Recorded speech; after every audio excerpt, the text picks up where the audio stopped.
Bienvenidos, buenas tardes. Bienvenidos a este segundo Ciberforum dedicado en esta ocasión a la película de Contagio. Este proyecto es un proyecto que nace de la mano de la Filmoteca de Cataluña en este febrero con motivo del Día Mundial de las Enfermedades Minoritarias y tiene por objetivo principal el crear un espacio de reflexión común de los dilemas éticos que presentan el abordaje de las enfermedades minoritarias. Actualmente, con la llegada de los medicamentos, nuevos tratamientos, líneas de investigación como la medicina hipersonalizada o las terapias en células embrionarias, se presentan debates que hasta ahora no habían sido de complejidad ética tanto para los grupos de investigación como para los profesionales sanitarios. Es por eso que diseñamos este proyecto para crear este espacio común de debate. Sin más dilación, os presento a los compañeros que forman parte de este panel de expertos. Contamos con el doctor Salvador Masip, genetista, médico e investigador, profesor del Departamento de Biología Molecular y Celular de la Universidad de Leicester y profesor investigador de la UOC, aparte de escritor de más de 30 referencias. Tenemos también a la doctora Montse Esquerda, pediatra del Hospital Sant Joan de Déu de Terres de Lleida, directora del Institut Borja de Bioètica de la Universitat Ramon Llull y presidenta de la Comisión Deontològica del Consell de Col·legis de Metges Catalans. Contamos también con el señor Paco Barrios, licenciado en Filosofía, abuelo de Carmen, que es la que le ha traído a estos proyectos, afectada de fibrosis quística. Es secretario de la Asociación Catalana de Fibrosis Quística y miembro de la Comisión Farmacoterapèutica del CatSalut y del Consell Assessor de Medicaments en Situaciones Especiales, la CAMSE. Contamos también con el doctor Torrent Farney, doctor en Medicina y Cirugía, licenciado en Farmacia, profesor titular del Departamento de Farmacología Clínica de la Universitat Autònoma de Barcelona, presidente del Comité Científico Externo del CiberER de Enfermedades Raras y fue coordinador en la creación como primer director ejecutivo de la Agencia Española del Medicamento, así como primer presidente electo y miembro del Comité de Medicamentos Huérfanos de la Agencia Europea del Medicamento. Dicho esto, así muy abreviado los currículos, porque si cogiéramos los currículos de todos estos compañeros es súper extenso. Primero habrá esta mesa donde se expondrán las reflexiones por el panel de expertos y luego se abrirá el debate para reflexiones que realizaremos entre todos. Y ahora ya sin más dilación, Salvador, si tienes la palabra. Muchas gracias, Yolanda, muchas gracias por invitarme a esta sesión, un tema muy interesante, además con una película que me gustó mucho en su momento y que he visto ya un par o tres de veces, y en la cual quizás es una de las pocas películas en las que los científicos no son los malos, porque es muy habitual que en Hollywood siempre nos ponen a nosotros como los malos, porque creo que la ciencia tiene un gran poder, obviamente, el conocimiento es poder, y el hecho de que la ciencia sea incomprensible para los no iniciados y nos explica de una forma adecuada, nos da pues esta aura, ¿no?, de personas peligrosas que pueden con este conocimiento hacer cosas terribles. Pero la mayor parte de veces no estamos intentando destruir el mundo, ni intentamos conquistar el mundo ni nada, estamos intentando al revés, buscar soluciones. Y creo que esta película, lo que me gusta, lo que hablaré yo más de la parte de investigación. Yo soy investigador, soy médico y yo trabajo en un laboratorio, tengo mi laboratorio que investigamos sobre todo sobre el cáncer, he investigado también sobre virus en otros tiempos y también estudio el envejecimiento y otros temas. Y en este sentido soy fan de Soderbergh, además he visto creo todas las películas del director porque realmente me gusta mucho. Y me gustó mucho esta película porque, como os decía, el director hizo este esfuerzo extra de intentar entender a los científicos, ¿no? E intentar hacer una foto de cómo trabajamos los científicos de una forma bastante, creo, exacta dentro de los parámetros de lo que es una película de Hollywood, obviamente. Creo que en la película hay 3 o 4 personajes científicos que explican o representan diferentes áreas de la ciencia, desde el epidemiólogo hasta que está estudiando el origen de la enfermedad en el campo y la que estaba estudiando la vacuna, por ejemplo, el personaje de la actriz es Jennifer L., creo, que se encarga pues, de buscar la vacuna. Y creo que esta imagen, ¿no?, del científico encerrado en el laboratorio buscando la vacuna, creo que es bastante lo que está pasando hoy en día. Estamos viendo Contagio, es una película muy cercana a lo que sería la realidad que estamos viendo hoy en día y en general lo que es la reacción a un brote, a una epidemia o un brote de una enfermedad desconocida. Obviamente ellos tienen un problema mayor que el nuestro porque tienen un virus mucho más agresivo que el virus de la COVID-19, que al fin y al cabo es un virus que siempre lo he dicho otras veces en entrevistas y la gente se cree que soy un tremendista, pero es al revés. Tenemos suerte de que este virus no ha sido tan malo como el de la película. Este virus es bastante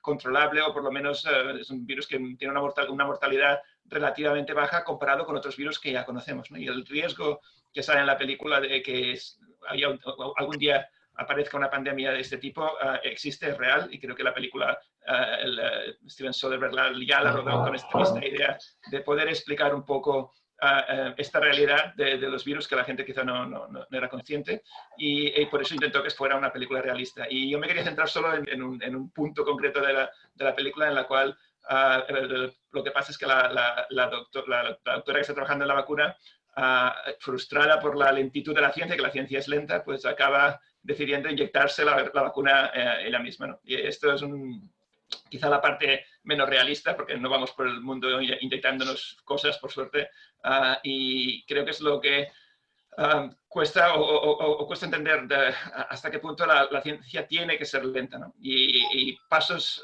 como este, como vemos, de que un médico, un doctor, un investigador decida saltarse todos los protocolos y hacer algo como inyectarse una vacuna experimental, un fármaco experimental, es algo que no veríamos, dudo que veamos nunca o veremos muy pocas veces en la vida real, porque la ciencia lo que hace es al revés, intentar asegurarse mucho de cada paso que hace y de que es seguro y de que es correcto lo que está haciendo y que se puede interpretar los datos una vez tengamos los resultados. Y es por eso, y es por esta razón, y con esto ya acabo, no quiero alargarme, que tardaremos mucho o tardaremos bastante a ver una vacuna aún que podamos aplicar a la población, en este caso en la COVID-19. Tenemos que pensar esto, que hay una serie de etapas que tenemos que hacer de seguridad y de control de vacunas, que no podemos hacer como en la película, de empezar a inyectarnos la vacuna a ver qué pasa. Esto es la parte que será lenta, y que va a haber seguramente, y eso es un tema que lo podemos discutir desde el ángulo ético, bioético, va a haber algunos atajos que vamos a tomar para poder tener realmente una vacuna a fin de año o a principios del año que viene, si todo va bien y tenemos suerte. Pero para llegar a este objetivo, que es el que todos estamos ahora corriendo para intentar llegar, habrá que hacer algunos saltos de estos tipos Hollywood, de no hacer todas las fases que normalmente haríamos en ciencia. Y esto generará seguramente unos riesgos y unas incertidumbres que normalmente no tendríamos una vacuna, pero que en este caso seguramente se considerarán aceptables, porque no tenemos nada más y porque tenemos que frenar esta pandemia como sea. Y esto sería un poco el equilibrio, ¿no?, entre el riesgo que tenemos que correr y las ventajas que sacaríamos de una acción así. Y creo que la película, al fin y al cabo, plantea estos temas, ¿no? Plantea la lentitud de la ciencia, la importancia de la ciencia en una crisis, los problemas éticos, bioéticos que se pueden generar, la burocracia implicada en la ciencia y en la política, etcétera, etcétera. Y hasta aquí más o menos lo que quería decir. Si acaso después hablamos de todo. Perfecto. Gracias, Salvador. Pues yo creo que daríamos el salto, nos iríamos hacia el doctor Torrent en el tema de regulación, para poder ver un poquito, pues, realmente esto, el acortar estos plazos o ver qué reflexiones éticas te ha despertado esta película, Contagio. Sí, en primer lugar, buenas tardes a todos. Felicitaros por la iniciativa, de la que también de alguna forma yo colaboro.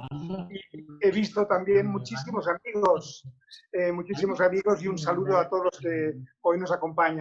Yo resaltaría dos cosas en línea de lo que ha dicho el doctor Masip, el Salvador, que coincido con él plenamente, en el sentido de que esta película rescata el valor de la investigación en salud y describe de una forma yo diría, muy convincente todo lo que puede pasar en términos de investigación en una situación tan héctica, si me permitís, tan rápida, tan cambiante y con tantos retos, ¿no?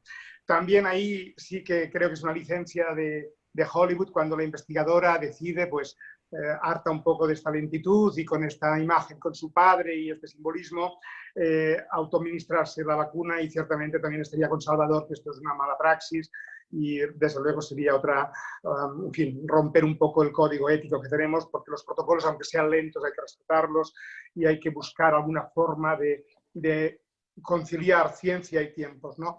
Y el reto que ha lanzado Salvador en cuanto a la vacuna y en cuanto a los tiempos, yo creo que en situación de pandemia, tanto la ciencia europea como la ciencia norteamericana, y se ha visto en la FDA, que es la agencia reguladora en Estados Unidos de los medicamentos y los productos sanitarios, que han puesto a disposición toda la maquinaria que tienen para facilitar también todos los proyectos de investigación y en particular las autorizaciones que precisan estos proyectos. Por lo tanto, también pasa de una forma similar, tal vez no de una forma tan manifiesta como hemos visto en la película, pero también diría que la Agencia Europea, y yo he estado trabajando en ella desde el inicio y después continuando en los comités científicos hasta hace un par de años, yo creo que la Agencia Europea tiene también, en términos de salud pública, capacidad de generar un programa que, como decía Salvador, tendría que reconciliar la presión que tenemos para buscar esta alternativa sanitaria, buscar que este tratamiento, esta vacuna, fuera eficiente y efectiva en condiciones reales de uso y fomentar tal vez la investigación concomitante, porque una primera vacuna puede ser no suficiente para todos los pacientes a tratar, y en segundo lugar porque puede haber vacunas que puedan mejorarse también en el proceso de investigación y aportar valor añadido. Por lo tanto, yo creo que es un reto también aquí ético. La película lo plantea muy bien, esta sensación de sorteo por día de nacimiento porque no hay vacuna para todos, ¿no? En fin, yo creo que es parte de la discusión. Gracias también por invitarme, insisto en esto. Gracias. Bien, gracias, Bep. Y yo ahora daría paso, Paco, desde la perspectiva del ciudadano, del paciente, ya que formas parte en diferentes comités, en comisiones como representante del paciente. ¿Cómo has visto tú la película? ¿Qué reflexiones extraes y quieres compartir con nosotros? Es una película que me ha gustado, tenía detalles cinematográficos bastante interesantes, ¿no? Como aquellos momentos en los que ya ves la tensión de que se va a transmitir el virus por un vaso, por cogerte una barra, y lo refleja tan bien. Incluso creo que es una película que por su narración se podrían haber ahorrado incluso esas grandes figuras, esos artistas tan buenos que tiene la película, ¿no? Porque la propia narración ya tiene mucha intensidad, ¿no? La verdad es que esta película parece un documental, y yo creo que se podría incluso pasar por las facultades de medicina, ¿no? Si todos los científicos que hubieran visto esta película en el 2011 dieran su opinión, seguramente que no se estarían planteando por la posibilidad de este tipo de catástrofe, sino que se estarían planteando cuándo iba a ser esta catástrofe, porque era ciertamente evidente, ¿no? El paralelismo que tiene con la situación actual, pues es la hostia, ¿no? Es que parece un reportaje, ¿no? de lo que pasa en este momento. Y yo la verdad es que no me atrevería casi ni por un lado decirle a la gente que viera esta película por aquello de que a lo mejor verla le crea cierta paranoia, ¿no? Y a la vez, bueno, debería verse para ampliar nuestro conocimiento, ¿no? Nuestro conocimiento para que modificara de alguna forma nuestra actitud, ¿no? Pero vamos, este es el primer problema ético seguramente, el de decir o no decir algunas cosas a nivel social en la medida en que pueden despertar paranoias incontrolables, ¿no? Esta es la verdad. Pero en fin, esta situación es absolutamente histórica, aunque solo sea por lo que estamos viviendo en este momento, ¿no? Estamos haciendo la película, estamos a mitad de película, no sabemos además, ni puñetera idea tenemos del final. Ya veremos cómo le ponemos el fin. Ojalá sea tan bonito y tan reconfortante como el de la película. Pero ahí está, ¿no? Esta pandemia, la verdad es que nos ha venido como un tsunami, ¿no? Un tsunami enorme que nos ha roto todas las costuras de nuestro sistema sanitario, no solo nuestro, sino el de todos los países afectados. Nos ha afectado a las estructuras económicas. Y es precisamente en este juego de vida y de economía donde creo yo que se sitúa el dilema ético fundamental, ¿no? Entonces, habrá países que ante esta situación toman, y en función de los contextos en los que se da, pues toman decisiones políticas y toman acciones que van a responder precisamente al contexto en el que se den. Quiere decir que las condiciones tanto de la educación del país como los medios que tenga y todas estas cosas, ante el mismo problema, pues evidentemente se va a actuar y se actúa de manera diferente. Pero bueno, más allá de las posiciones ideológicas, lo que tenemos enfrente es esto, son dilemas éticos porque entran conflictos de intereses, ¿no? Y la verdad es que no se puede esperar que ante esta complejidad poder obtener decisiones muy fáciles ni decisiones que sean totalmente buenas o sean totalmente malas, ¿no? Pero bueno, esta precisamente es una labor de la ética, ¿no? Y desde esa perspectiva, pues yo casi os adelanto mi juicio ético, ¿no? Que sería el de que la razón económica no rapte al mundo de la vida, ¿no? Este sería mi esquema de actuación, ¿no? La razón económica es hoy la razón capitalista, porque este es el sistema al que tenemos, ¿no? Y el capitalismo genera, creo yo, sociedades muy individualistas, ¿eh? Es algo que habrá que revisar seguramente y probablemente pues, como una de las evidencias de esta pandemia, ¿no? Que se manifiesta que somos enormemente vulnerables, que somos tanto que su significado nos lleva a estar juntos, ¿no? A que hemos de cuidarnos y apoyarnos juntos, ¿no? Y que ha de ser en este todos donde nos la jugamos. Esto no puede ser una salida para una minoría o unos pocos. Eso es para mí importantísimo, evidentemente, ¿no? Pero bueno, entrando en la revisión un poco de la gestión de una pandemia, tanto en la película como en la realidad, vemos y sabemos que hay legislación, y hay legislación internacional, no solo nacional, que apunta a algo que seguramente se ha obviado, que es un principio de precaución. Un principio de precaución que, sin tener la seguridad de que no haciendo nada, pues a lo mejor no iba a ser catastrófico, lo cierto es que deberíamos haber aplicado este principio de precaución, sabiendo que a lo mejor aplicándolo, pues cometemos los errores que se habían cometido a lo mejor con la gripe aviar y con todas estas cosas, ¿no? Pero la cosa está ahí. Es muy complejo y todo debería indicarnos que deberíamos actuar con mucha humildad, ¿no? Porque la verdad es que las certezas son pocas, son escasas, ¿no? Pero bueno, tampoco nos podemos dejar llevar por la parálisis del análisis, ¿no? Tienen cosas que decir, aunque ya sabemos y asumimos que tanto los políticos con los científicos y al contrario, no siempre se llevan bien. Los tiempos, evidentemente, no son los mismos. Hemos de dejar a los científicos el tiempo y los pasos de decisión que les permite ser lo potentes que son cuando tienen que predecir. Y por partir esos tiempos es muy peligroso.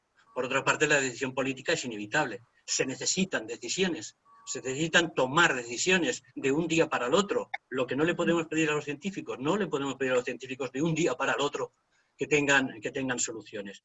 Eso se lo pedimos a los políticos y es lo exigible en este caso, ¿no? Pero bueno, dentro de todo este esquema, a mí creo haber apuntado un poco antes ya que hay una mirada que a mí me parece muy importante señalar, ¿no? Que este tipo de sociedad, esta economía productiva, este perfil neoliberal de nuestras sociedades, ¿no? Que no tiene hoy por hoy ninguna alternativa, aparta la atención de nuestra vida cotidiana excesivamente al ámbito de lo privado, ¿no? Se cumple en estas sociedades la máxima de que a cada uno según sus beneficios y para cada uno sus perjuicios, ¿no? Esto ya lo había apuntado yo en una conferencia anterior, que me parecía muy señalable y que yo creo que habría que salvar, ¿no? Es una visión antropológica del individualismo posesivo, ¿no? Que yo, la verdad, creo que se tambalea ante situaciones tan catastróficas como estas, ¿no? Y nos estamos dando cuenta ahora de en qué nos tenemos que apoyar, y nos estamos apoyando en lo público, ¿no? Y nos apoyamos en lo público porque es precisamente eso lo que nos crea, digamos, ese sentimiento de pertenencia, ¿no? De pertenencia de comunidad, ¿no? Que nos arropa y que nos une y que nos da fuerza colectiva, ¿no? Para actuar, ¿no? La película refleja, bueno, en todos los campos de lo político, lo científico, lo industrial, con las farmacéuticas, incluso con lo individual, expresa, creo yo, bastante bien todos los dilemas éticos a esos diferentes niveles. Juntos, como decía Paco, pero con distanciamiento físico que nos obliga a la situación, nos vamos ahora con Montse Esquerda. Montse, nos haces un poquito la reflexión y esta visión holística del tema de la ética en relación a esta película. Gracias también por la invitación. Nos vimos hace poco presencialmente en la Filmoteca y disfrutamos mucho. Espero que hoy también disfrutemos. Invitar a continuar en próximas ediciones. Y de hecho, había visto esta película hace tiempo y no la había procesado, ¿eh? No fue una de esas películas como Gattaca, por ejemplo, que la vais para la próxima semana, que se queda en el bagaje de esas películas míticas. No la procesé, la volví a ver ahora. Y quizás, a diferencia de otros comentarios, a mí me llamó la atención las diferencias en la gestión. Quizás esas diferencias sean en relación a algo que ya comentaba Salvador, que es que la letalidad de este virus no es, yo lo digo desde hace muchos días, no es en absoluto comparable a la de la película. Incluso imaginaros en nuestra sociedad que este virus afectará a los niños. Sí, yo soy pediatra de formación. Con solo que hubiera la misma afectación en niños que en adultos, yo creo que estaríamos seguramente en otro escenario de pánico. Pero quizás con esta, no sé si esto condicionaría la respuesta o no, pero a mí las diferencias que me han llamado la atención es la respuesta social no es la que se ve en la película, la respuesta social yo creo que ha sido admirable hasta ahora en relación a la solidaridad, al reencontrarte con vecinos que no conocías, personas que realizan la compra de personas mayores. Se ha creado toda una red, como comentaba Paco, el gran valor de lo público, pero también el gran valor de la sociedad en la que estamos. Toda esta red de solidaridad que se ha creado. Yo creo, y eso es una diferencia brutal con la película, en la que parece que allí predomina el pánico, el sálvese quien pueda, lo podemos después comentar. La siguiente, muy en relación a esto, pasa muy rápido en la película, pero, por ejemplo, las enfermeras están de huelga. No lo explican demasiado, pero llama muchísimo la atención y hay una falta enorme de profesionales sanitarios. En nuestro caso, los profesionales sanitarios, la respuesta ha sido ejemplar, brutal, incluso con ausencia o como ha habido en todas partes, ausencia de equipos de protección, pero se ha estado ahí. Lo digo porque son enormes diferencias con lo que vemos allá. ¿Sí? Quizás sean más sociales que de la propia evolución, y lo comento, quizás están relacionadas con la letalidad. Y después la segunda reflexión, esta era la primera, las diferencias más que las similitudes, y la siguiente estaba relacionada con que yo creo que los conflictos éticos que hay en la pandemia, y aquí veo al doctor Morlans y yo creo que también nos gustará mucho escucharle, es un gran experto en bioética, quedan como los tienes que ir rescatando porque sí que aparecen, pero menos en el tema de investigación, el resto aparecen como muy subyacentes. Lo mismo que comentaba sobre el riesgo de los profesionales sanitarios, y fijaros que de las primeras personas que mueren son sanitarios, ¿sí? Y la misma médico que se encarga de la gestión muere y relativamente pronto. El riesgo de los sanitarios, a qué riesgo pueden estar expuestos. El tema de la mitigación, hay algún comentario al inicio en la que una política dice ¿cómo vamos a cerrar un país por un muerto? No sé si os acordáis, es el tema de la mitigación, es un gran conflicto ético, cuándo y cómo. Los sanitarios que comentábamos, el racionamiento. El racionamiento aparece muy poco y aparece cuando no hay bolsas para los cadáveres. Fijaros que de las pocas veces que vemos que hay falta de material, falta un material, no sé si recordáis la película, falta esto. ¿Sí? Es decir, que los conflictos éticos yo creo que son muy tangenciales, quizás sí que desarrolla un poco más el tema de la investigación, ¿sí? Con las características que hemos comentado. Y quizás el final, que es esa imagen también que nos puede parecer muy lejana, que es el sorteo, como criterio a la hora de distribuir un recurso escaso. Yo a veces comento la bioética, gran parte de la bioética nace de grandes preguntas que se han hecho, y una de ellas es en Seattle, en el libro del doctor Morlans lo explica muy bien, en el momento en que se crea la primera unidad de diálisis, para insuficiencia renal crónica terminal no hay tratamientos alternativos, deben utilizarse criterios para decidir qué personas podrán acceder a diálisis o no. Estamos hablando de hace casi 50 años, creo, sí, 50 ya cumplidos de Seattle. Y es el primer momento que debe plantearse cuáles son los criterios justos. El criterio de mayor necesidad, el criterio de valor social, o lo dejo para el debate, ¿es justo el sorteo? ¿O es menos injusto que otros criterios? ¿Sí? Aparece muy tangencialmente, lo vemos, nos llama mucho la atención, pero también en esta parte ya final, y lo último es si hay personas con diferentes categorías a partir de los que han pasado o no han pasado la infección, los que están inmunizados o no. No sé si se acuerdan que hay personas que ya llevan una pulsera y pueden circular. Sí, lo dejo abierto también para el debate, más esbozar los conflictos y a ver si podemos entre todos comentarlos.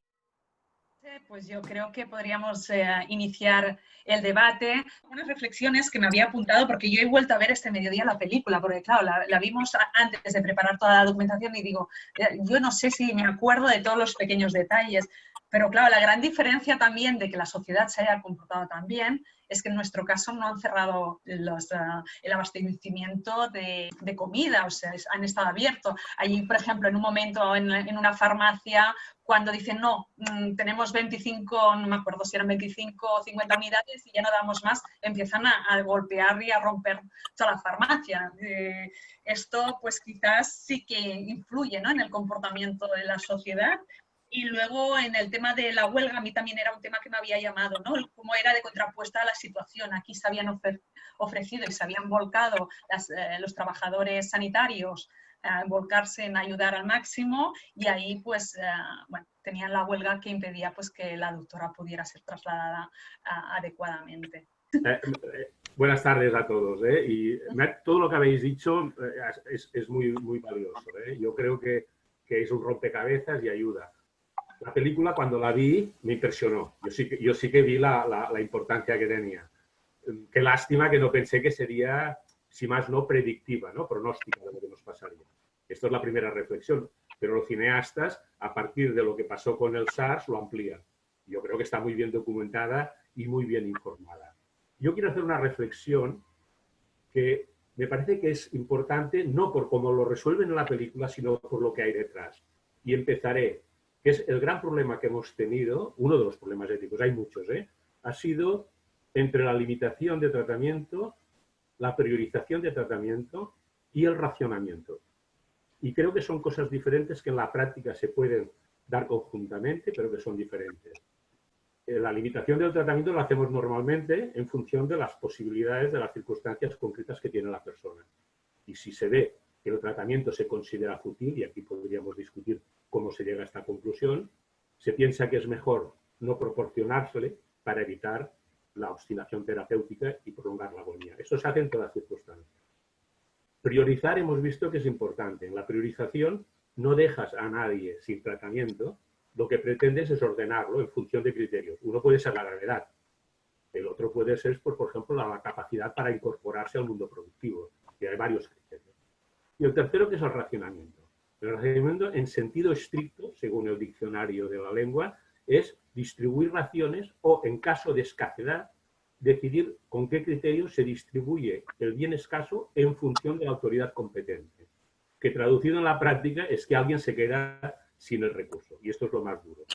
Y esto yo no sé si ha pasado o no ha pasado. La reflexión importante es que en el contexto en el que estamos, de una sociedad donde los valores son de tipo igualitario, igualdad entre las personas, y que atendemos las necesidades de las personas según su necesidad, no según su poder adquisitivo, cuando tenemos que resolver estos problemas de racionamiento o de priorización, acudimos a criterios de tipo utilitario.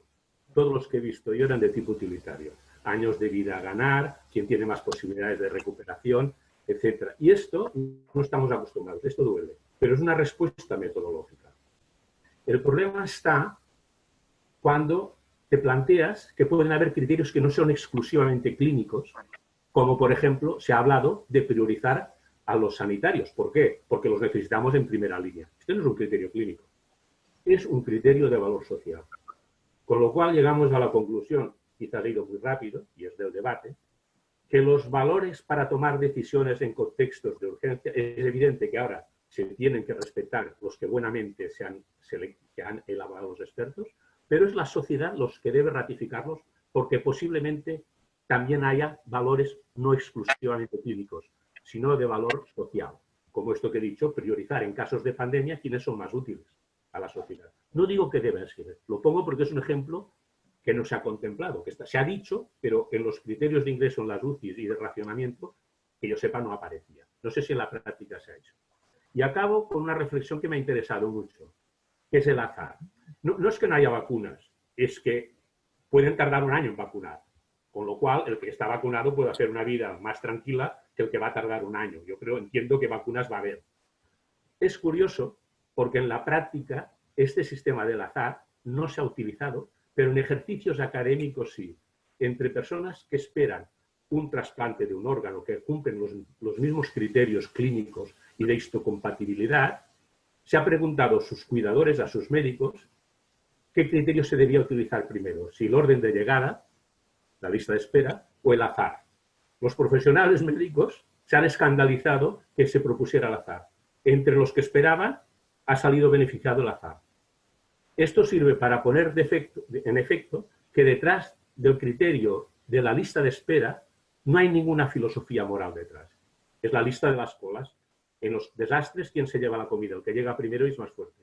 Y no tiene en cuenta las necesidades. Es decir, la reflexión que deberíamos hacer es qué valores hay, se ganan o se pierden, detrás de los criterios que utilizamos.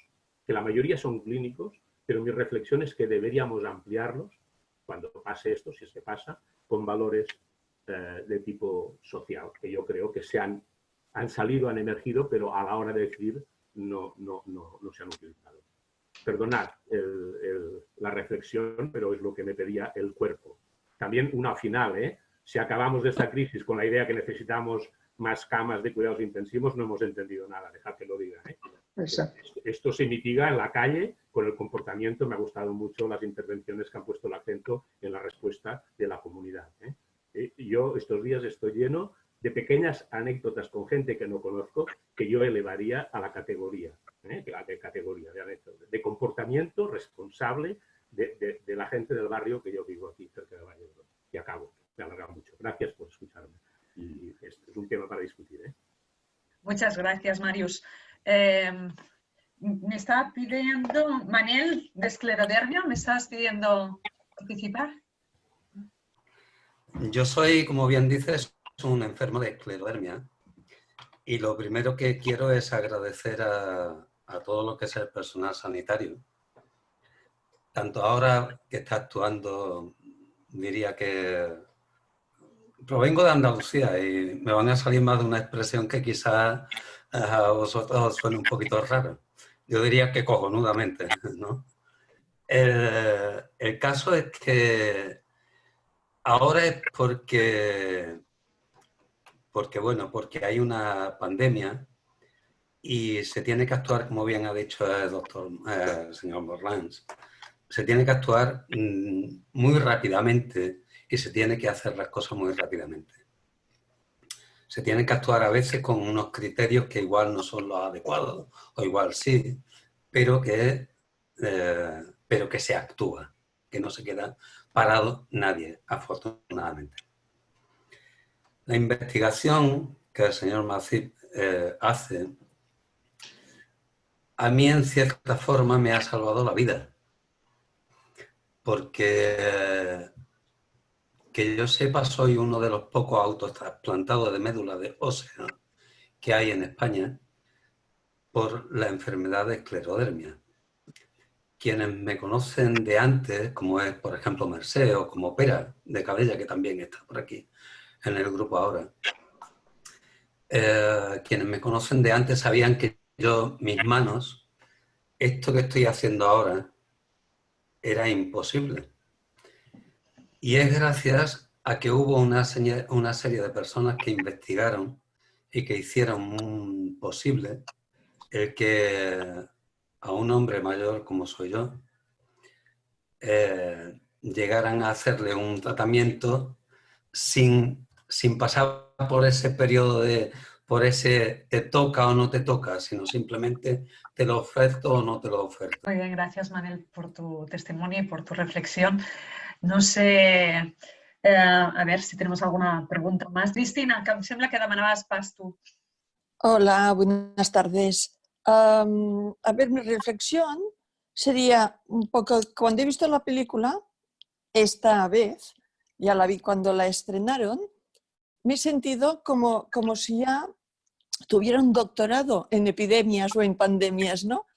La veía y decía, no habéis dicho que faltará papel de váter. El paciente cero, tan importante. No habéis dicho que no habrán mascarillas. Sí, la he visto, pero viendo dónde estaban los fallos. Pero sí que me ha quedado una parte que todavía no hemos pasado, que será cuando lleguen las vacunas. Y yo diría que a nadie se nos escapa que serán vacunas no muy probadas, de las cuales desconoceremos si comportarán a la corta o a la larga efectos adversos. Si esto ocurre, ¿quién responderá? Para empezar a vacunar, ¿cuál sería el criterio? La película pone el azar, pero ¿será este el criterio? ¿Es el criterio más justo? Si tenemos la suerte de que los niños no se están enfermando, ¿los vamos a vacunar también? ¿Nos vamos a jugar vacunar a niños sabiendo que la vacuna no es segura porque no da tiempo de probar si es segura? Empezaremos con la gente que más los está afectando, que serían los mayores. Empezaremos con ellos la vacuna y ahí lo dejo, porque hay suficientes doctores en bioética para contestar. Gracias, Cristina. Sí, gracias. Y yo creo que se han hecho unas valoraciones muy importantes desde, como siempre hace el doctor Morlans, esta visión mucho más global y situarnos en un punto ya de valores sociales que también han emergido en esta etapa que tenemos en España y en Cataluña de confinamiento, ¿no? Y que se han ido viendo, y también vemos, por ejemplo, algunas iniciativas que nos podrán preocupar como ciudadanos sobre el posible carnet inmunológico o no. Es decir, habrá consecuencias que van a afectar nuestra vida diaria. Es decir, yo creo que más allá del reto en salud, que ha sido bestial y que ha tensionado el sistema al máximo, lo hemos visto todos, y subrayar aquí otra vez el compromiso de todos los profesionales de salud, desde los niveles interoperativos de todos los hospitales, primaria, etcétera, que han, a diferencia de la película, efectivamente apostado por ir más allá en un momento precario de equipos que hemos revisado todos, pendientes de no tener mascarillas o material suficiente, al menos, de equipos de protección individual en un momento de ejercicio de riesgo. Recordar aquí que tal vez hace 2 meses o 2 meses y medio, todavía en nuestra cabeza estaba o en muchos, el que era una gripe más o menos complicada, ¿no? Y sobre todo la veíamos muy lejana, como el SARS o como el MERS. Cuando nos viene aquí, nos rompe varios esquemas. Primero, nos hace ver que somos vulnerables. Y esto se ha dicho antes, y somos terriblemente vulnerables a cosas que no podemos fácilmente prever. Y estas cosas, como en este caso estos virus, que pueden hacer un daño sanitario, social, individual y económico y social de envergadura muy importante. Por lo tanto, yo creo que ha sido un reto, un riesgo tan rápido que ha tensionado el sistema y también el conocimiento. También, si me permitís, la propia investigación. Una investigación de ensayo clínico que tendremos que revisar en términos éticos cómo se ha respetado algunos principios que gobiernan la inclusión y el respeto a los pacientes y todo lo que está en torno a los ensayos clínicos, pero también tendremos que ver que hemos aprendido a hacer ensayos en terreno real.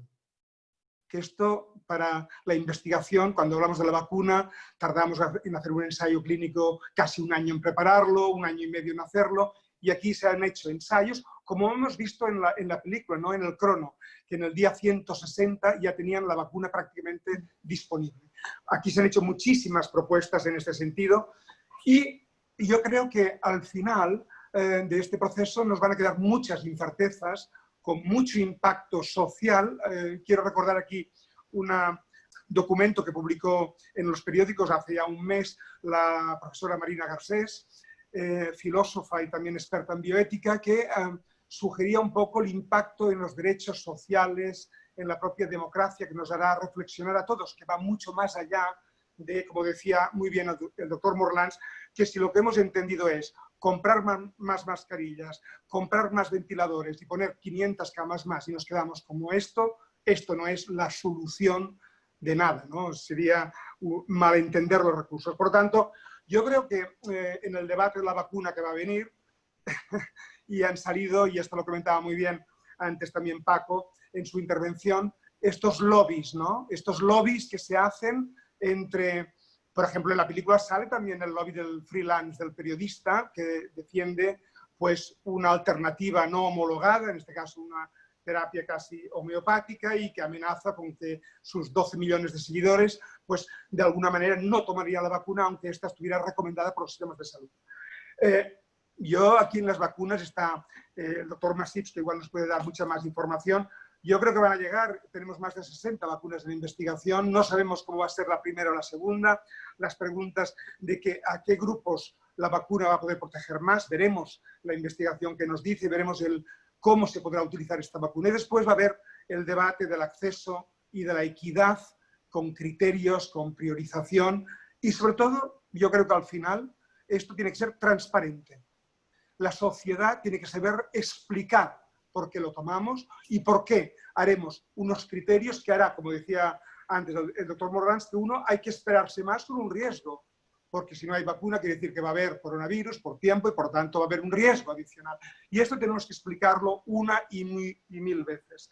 Y otra reflexión desde la ética que me parece muy importante es, nos han pasado, perdonar a los que sois de bioética más pura, yo soy un usuario solamente desde el ámbito de la investigación, pero nos han pasado este lema de todo irá bien, en catalán decimos tot anirà bé, calmarnos, y después esta responsabilidad individual que habrá que ligarla con la colectiva, ¿no? Esta responsabilidad que somos responsables de manejarnos, y tú lo decías muy bien, y por tanto esto se tiene que traducir en estas prácticas de convivencia que nos vamos a dar hasta que no tengamos más conocimiento o más medios terapéuticos y a la vez también recordar, yo aplaudo la idea, digamos, de un sistema nacional de salud, como podéis pensar, que sea público, consistente y potente. Es muy diferente del norteamericano, que sabéis que allí hay 40 o 50 millones de personas que van directamente a la calle y no se atienden si no tienen una agencia o no tienen algún tipo de póliza de seguros. Por lo tanto, invitar en este debate a todo lo que tenemos que aprender después y sobre todo yo creo a cuidarnos mucho en términos no solamente sanitarios, sino también en términos sociales y dar valor tal vez a lo que habéis dicho antes, ¿no? Que reemplazamos a un nuevo paradigma que me gustaría ver vuestra opinión. Si puedo intervenir, ya que creo que hay un par de temas interesantes ya ahora en estos momentos sobre la mesa. Primero, el tema de las vacunas y que creo que es muy interesante y muy importante ahora. Mi visión es que, a diferencia de la película, como estamos hablando de una enfermedad que no es terriblemente mortal y con lo cual tomar o no tomar la vacuna no significa la vida o la muerte, que es un poco lo que plantea la película, sino que ahora significaría pues los que no pueden ponerse la vacuna los primeros van a tener que ir con cuidado o estar confinados más tiempos, que es hasta cierto punto tolerable. Me temo, y yo soy también de la línea pesimista, que lo que vamos a ver es simplemente el poder del dinero en acción y los países que paguen más se van a quedar las primeras dosis de vacunas. O sea, no creo que ni que nos planteemos loterías o prioridades, no creo que nos den tiempo a hacer planteamientos bioéticos, porque las vacunas se van a dirigir directamente a quien ponga el cheque más grande delante de la fábrica que hace la vacuna. Y lo estamos viendo, de hecho, incluso con los tests. En estos momentos, aquí estamos diciendo que tenemos pocos tests, no hacemos suficientes tests, pero es que en los países de África, no porque sean pobres, porque tienen dinero para pagar los tests, lo que no tienen es acceso a estos tests, porque nos los estamos quedando nosotros. ¿Y quién tiene más necesidad de test, nosotros o ellos? Esto es un tema que se podría discutir, pero ni siquiera se va a discutir porque no les damos la oportunidad a entrar en el mercado de los test que estamos acaparando nosotros. Y creo que esto va a ser un poco el patrón, a menos que realmente estemos en una situación como la de la película, en la cual la bioética pueda meter baza y decir, bueno, atención, es que estamos ahora decidiendo quién vive y quién muere, y aquí podamos hacer otro tipo de normas. De momento creo que vamos a seguir viendo así, con cosas que no son quizás tan drásticas. El dinero va a ser el que acabe mandando, y perdonad si es un poco cínica mi visión, pero creo que va a ir un poco por aquí.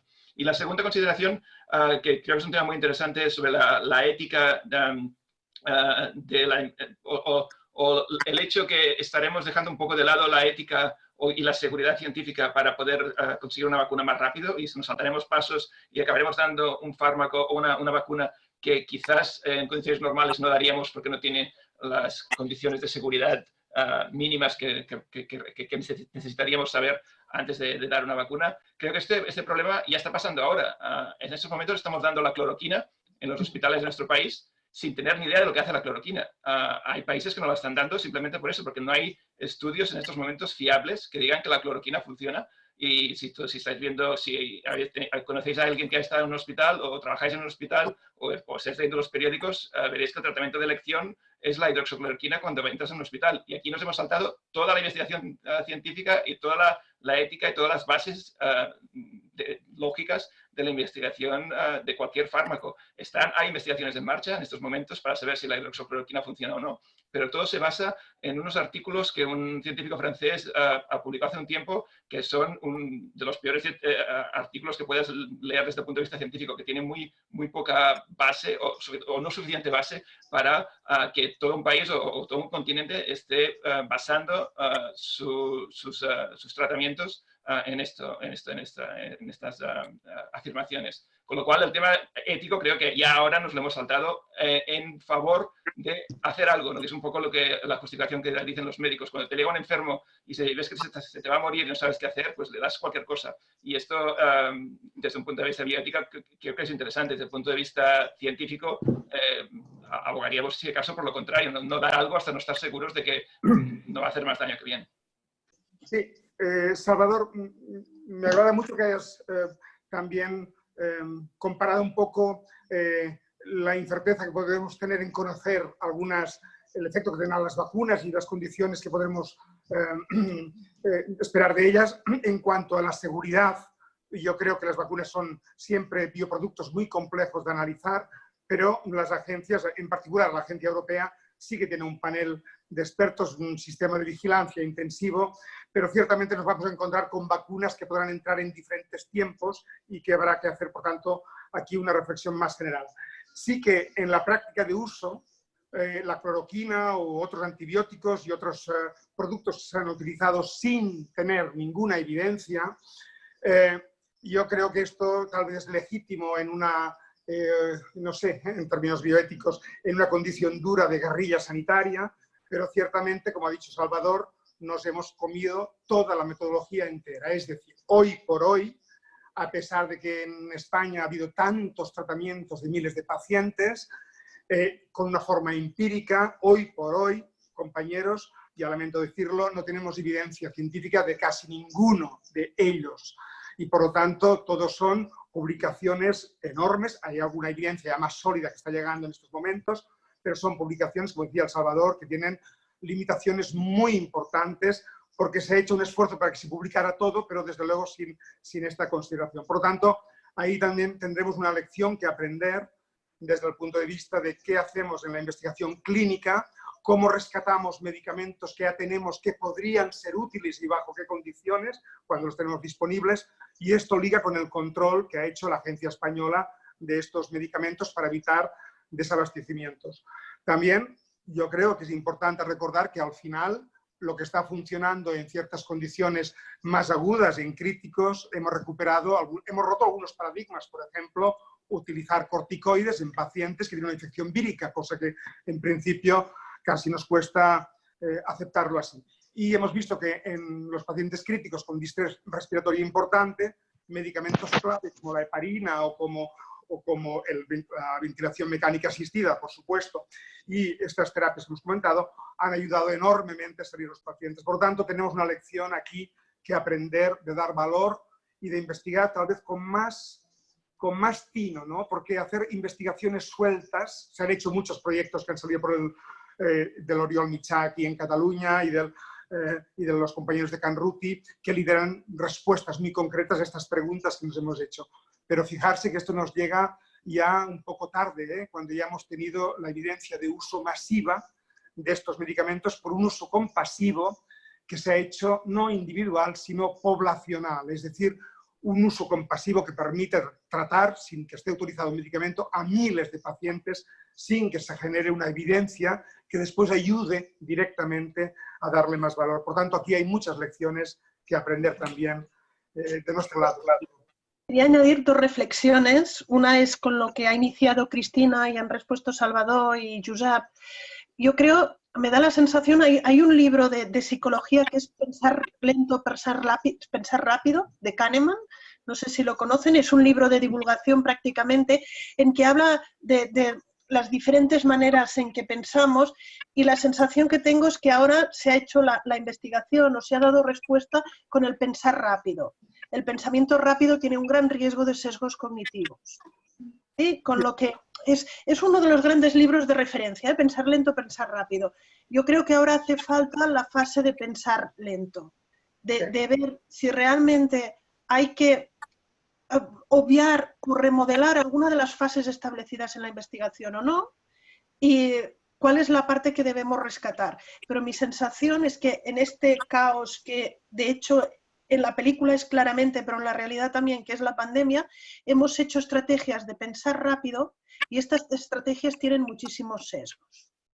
De hecho, también con lo que comentaba Cristina, y también nos puede ayudar a entrar en el tema de la investigación y yo qué sé, en el tema del CRISPR yo creo que también lo que comentaba, de decir cómo una vacuna, los riesgos que puede traer la vacuna o cualquier tratamiento en investigación deberá ser proporcional los riesgos al beneficio que aporte.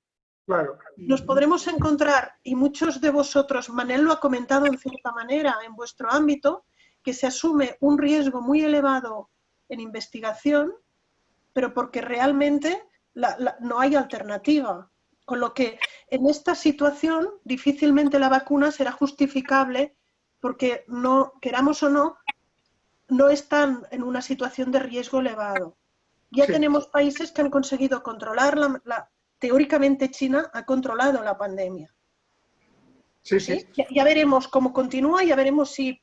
Pero que solo sería justificable asumir un riesgo cuando el beneficio es muy elevado y no hay alternativas. Lo digo porque quizás en otro videoforo estaremos hablando de temas de investigación en enfermedades minoritarias y quizás este sea un tema muy crucial y lo ha estrenado un poco Manel. ¿Sí? Y en referencia a lo que comentaba el doctor Morlans, lo digo porque se ha saltado varios capítulos y es a lo que iba al final también, que quizás la bioética no tanto debe decirnos qué hacer, sino hacer explícitos los valores que hay detrás de las decisiones. Exacto. Explicitar aquellos valores implícitos nos va a llevar a tomar decisiones más prudentes.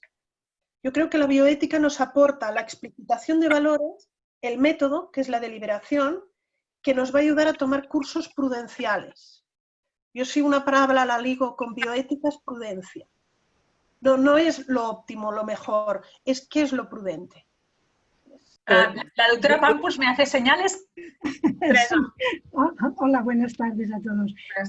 Al hilo de lo que decía la última compañera que ha hablado, yo modestamente estoy de vocal en un comité de ética de la investigación Y estos días los comités de ética también trabajamos bajo presión. Ya sé que no es comparable a la presión asistencial, pero presión y al fin y al cabo, porque es urgente tener buenos proyectos de investigación que se realicen, que se aprueben y que nos den resultados.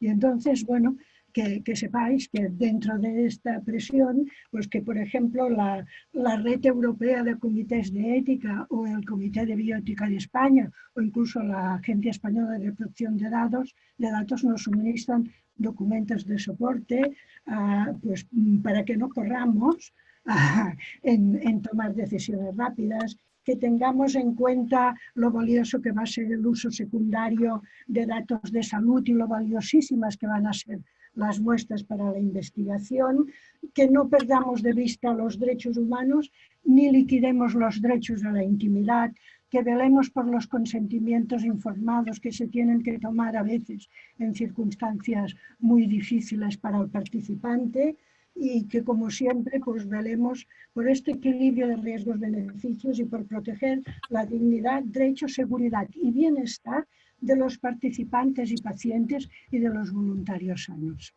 ¿Me permites una aclaración sobre que es un tema que ha salido en relación a las farmacéuticas, ¿no? Es un tema que siempre preocupa muchísimo, esta doble cara que tienen todas las industrias que evidentemente están sujetas a los intereses del mercado financiero como objetivo fundamental, aunque en su agenda evidentemente trabajan en productos de salud.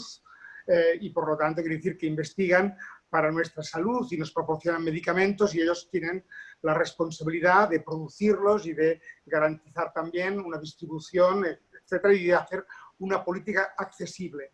Se ha comentado en la película y sería muy bien esta pregunta permanente sobre la honestidad de todo el proceso en este sentido. Y en la película se ponía de manifiesto un poco las presiones que las propias estructuras institucionales podrían haber recibido del sector farmacéutico. Yo diría que en Europa, la experiencia mía desde estos años reguladores es que la agencia y las agencias nacionales, la española también, evidentemente, yo soy el director de la agencia española y lo conozco bien, están bien blindadas en cuanto a estos lobbies de presión que pudieran tener, en su caso, este sector. Sí que es importante, tal vez, darle la vuelta a toda esta discusión que llevamos años y nos está asfixiando sobre si el valor del medicamento justifica altos precios, y esto desde las enfermedades minoritarias lo tenemos clarísimo, lo hemos vivido en muchas terapias, ¿no? Yo creo que lo que hay que hacer en el caso de las vacunas y también en los tratamientos huérfanos será buscar modelos de futuro, de partenariado, que nos permita que la pública pueda liderar también con las empresas farmacéuticas determinados proyectos de investigación y buscar después políticas sensatas de acceso y que garanticen un retorno también legítimo, por supuesto, a la industria que asume unos riesgos, pero también buscar esta colaboración y esta simbiosis para no perdernos, tal vez, en una guerra de quién puede más o no, y sobre todo de que el conocimiento es transversal, no se limita a las industrias. Por tanto, es la ocasión, a mi juicio, de reconciliar esta ética, estos valores sociales, estos compromisos y el sector farmacéutico darle tal vez una vuelta al debate para hablar de ¿podemos colaborar en la investigación productiva que busca una vacuna, en este caso, que sería en unas condiciones más manejables porque no es comparable a la de la película que se decía antes? ¿Podemos hablar de accesos más equitativos en terapias avanzadas y complejas, que esto nos preocupa a todos? ¿Es sostenible el sistema sanitario? ¿Vale esta política de que vemos los tratamientos solo uno a uno y está creciendo la factura farmacéutica global que no podremos pagarla y hemos visto la crisis y la asfixia que tenemos los sistemas de salud desde hace un montón de años? Me va a permitir recoger una pregunta que va en línea a esta reflexión que has realizado, que es de Nuria Serrayonga, que dice: pero si realmente no hay recursos para todos, ¿qué hacer? ¿Priorizar? ¿Sortear? ¿Qué criterios son los más justos? Y continúa: ¿priorizar implica criterios? ¿Cuáles son los más éticos? Como comenta el doctor Masip, o las más útiles para la sociedad, las más sanas, para las personas más sanas. ¿Cómo propondríais? Éticamente. Esto es un problema de justicia distributiva y el abordaje depende de la filosofía subyacente. Por ejemplo, en los países donde la libertad individual es el principio fundamental, lo tienes resuelto. Te tienes que preocupar tú de tu propia salud, y eso le pasa en Estados Unidos. Y allí el criterio, allí priorizan, allí que se puede pagar una póliza de salud y según la calidad de la póliza tiene cubierto más o menos la edad. Es una opción, ya existe. Aquí tenemos la suerte pues que tenemos un sistema público que lo cubre aparentemente todo. Quizás el debate sería si se debe cubrir todo, porque generalmente todo no puede ser. Y generalmente el problema está, estos serían los dos modelos extremos, ¿no? El neolibertarismo, se le llama libertarismo porque no deja de ser, Nozick, que es un precursor, no deja de ser una anarquía, pero una anarquía capitalista. Es decir, se cargan el Estado y lo reducen a proteger la propiedad privada. Así que común con los anarquistas tradicionales van contra el Estado, pero con la condición de que proteja la propiedad privada. Por eso algunos les llaman anarcocapitalistas. Nozick es el pensador, era compañero de Rawls, el gran filósofo de la igualdad en Harvard. Y entonces en el otro extremo están donde nos movemos nosotros, ¿no? En una sociedad donde en principio ha decidido que no haya barrera, que el poder adquisitivo no sea una barrera, financiamos la asistencia sanitaria con impuestos. Quiero recordar que esto solamente en Europa hay 3 países que lo hacen, Suecia, Inglaterra y nosotros. En los demás países existe un mutualismo. En Alemania hay 2 velocidades, la mutua cara y la mutua pobre, y te atienden en función de si eres de una u otra. Es decir, cuidado, porque sistemas como el que tenemos aquí hay pocos. Y esto nos ha acostumbrado a este estado de bienestar que cuando la filosofía igualitaria, de atender a las personas según sus necesidades, tiene 2 preguntas que no sabe responder. ¿Todo o un paquete mínimo básico? Y cuando no hay para todos, ¿cómo repartimos? Y aquí entran las corrientes utilitaristas, que son las que han aportado una metodología. Pero mi crítica a las corrientes utilitaristas es que reducen el valor de una persona a su salud y no tienen en cuenta el conjunto. Es útil, y los gerentes les encanta, y los políticos, y ayuda a tomar decisiones transparentes y razonables. Pues la ventaja de que hayan criterios es que evita el subjetivismo y la arbitrariedad, pero tiene sus limitaciones. Por eso mi invitación, y Bon se lo recogía muy bien, era a la reflexión que debemos hacer sobre qué valores hay detrás de cada criterio que utilizamos y encontrarnos cómodos. Y esto no es un debate de expertos, ni epidemiólogos, ni científicos, es un debate social. Y se han hecho experiencias para priorizar en listas de espera. Se han hecho experiencias. Son como criterios a priorizar en cataratas, etcétera, con participación ciudadana. Y se identifican unos valores que no son muy próximos, o sea, unos criterios inspirados en unos valores que no son muy cercanos. Para mí, este debate, sobre todo, debería hacerse en casos de emergencia, porque todos intuimos que esto no se acaba aquí y que pueden haber más.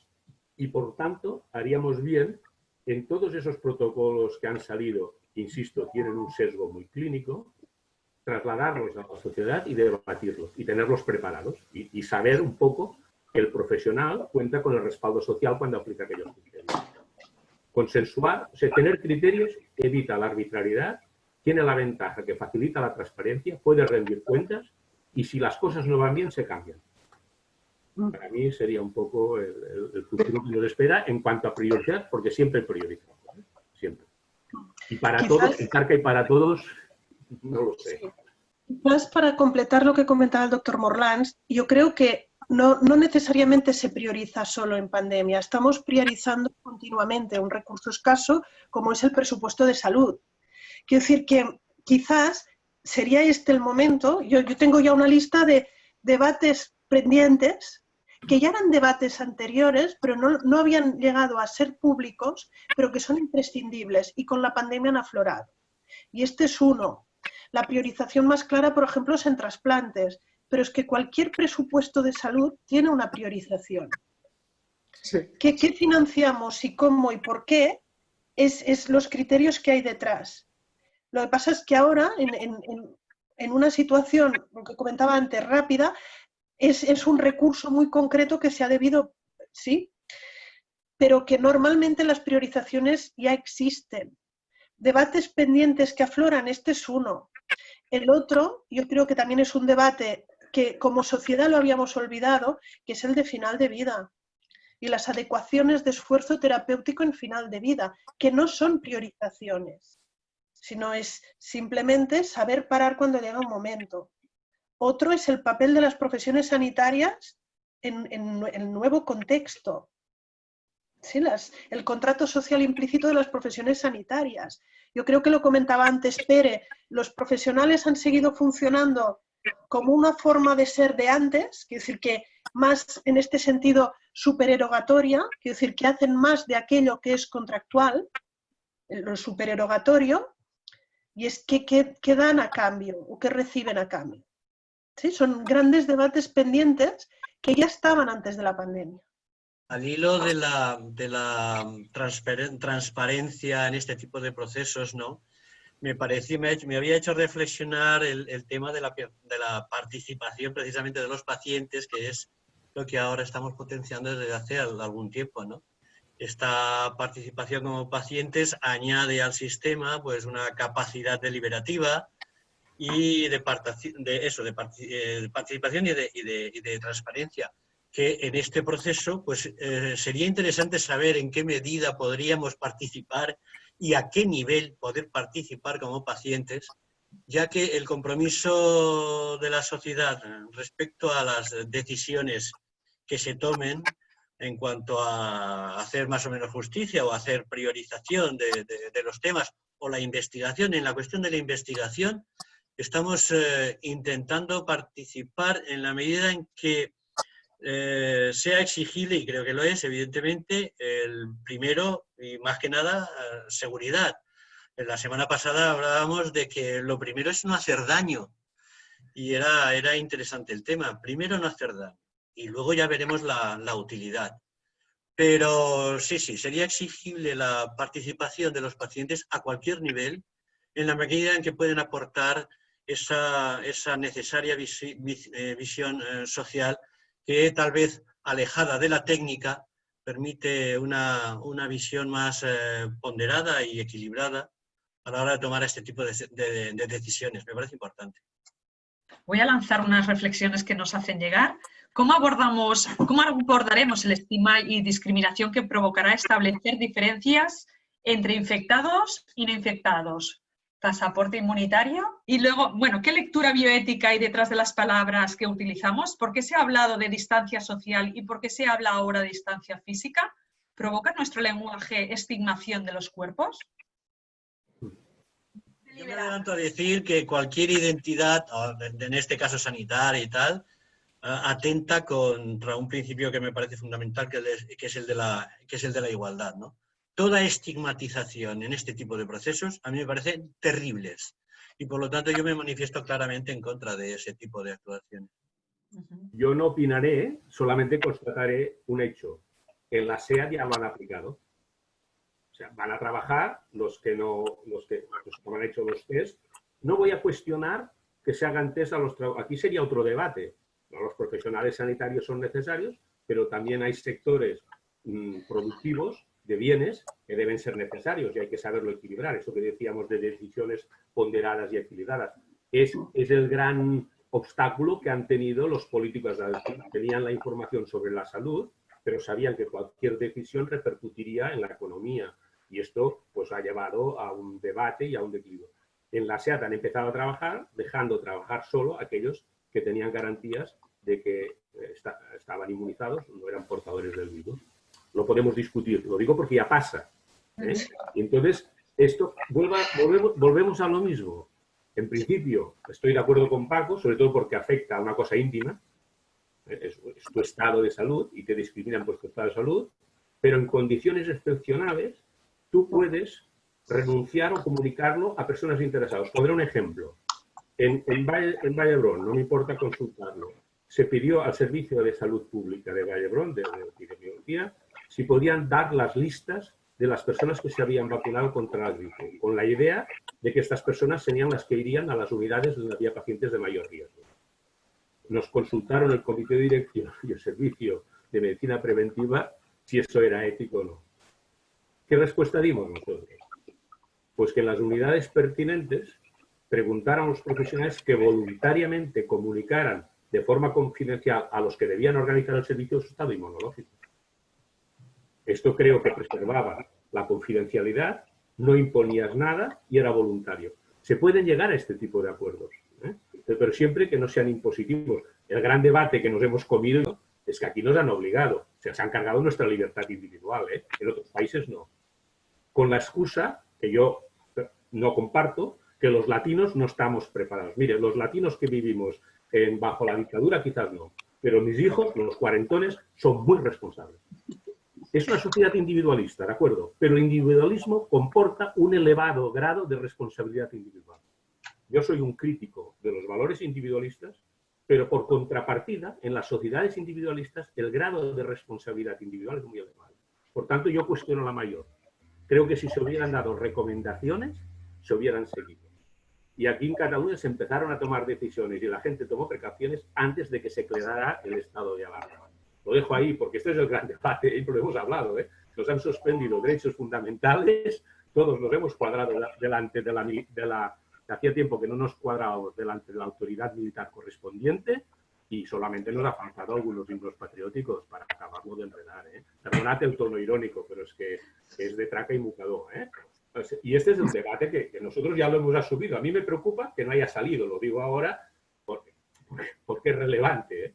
Y otros países han abordado esta situación sin necesidad de imponer, ¿eh? Y yo me horrorizo y me escandalizo cuando sale la lista de sanciones, detenciones, etcétera, etcétera. Bueno, sí, somos así. Perdonad, ¿eh?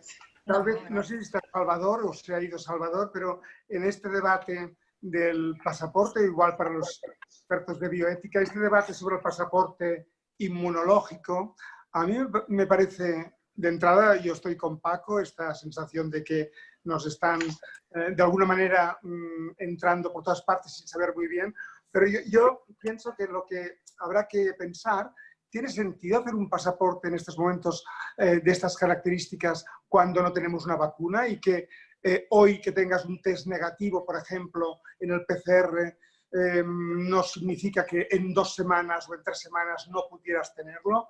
Y sabiendo que en Cataluña, por ejemplo, en España, tenemos todavía una tasa de infección poblacional baja, con lo cual va a haber todavía ciclos de esta repercusión clínica.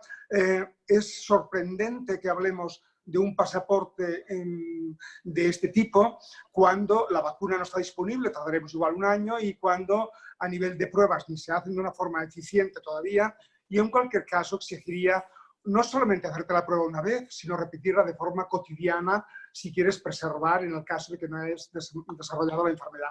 Por lo tanto, me parece un debate para mí más de la ética social que no, francamente, que no solamente médico. Por lo tanto, me parece aquí enlace con lo que decía antes el doctor Morlans y Paco también, y también Montse, esta línea fina entre salud parece que lo tenemos un poco más controlado, ahora miramos todo el descalabro económico y social, también recordar que la pobreza económica y social, cuando hay precariedad y cuando va a aumentar, y lo sabemos, en España y en Cataluña también, esta bolsa de pobreza, esto también, esta miseria social, ocasiona daño, sufrimiento y también tiene sus propias secuelas negativas. Por tanto, saber balancear lo que nos viene encima en términos sociales y económicos, en términos de aprender a cambiar modelos relacionales, que esto me parece importante para la sociedad, cambiar patrones culturales que hemos aprendido y que descansan. Y aquí no sé si el doctor Morlans podría coincidir conmigo. Yo cuando estaba en Inglaterra, los británicos me recordaban que tenía que hablar con ellos a 1 metro de distancia, hacía más de 20 años.